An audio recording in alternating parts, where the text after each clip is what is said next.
humihingi tayo ng tulong para depensahan tayo muli ng mga Amerikano? Mahiya naman kayo mga Pilipino.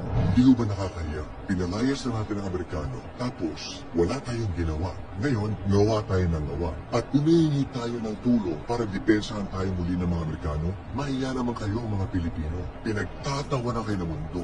Ang mga Amerikano ay umiiling na lang. At ang nakikinabang sa yaman ng China ang ating mga karatig bansa sa Asia. Mga bobo ang ating liderato.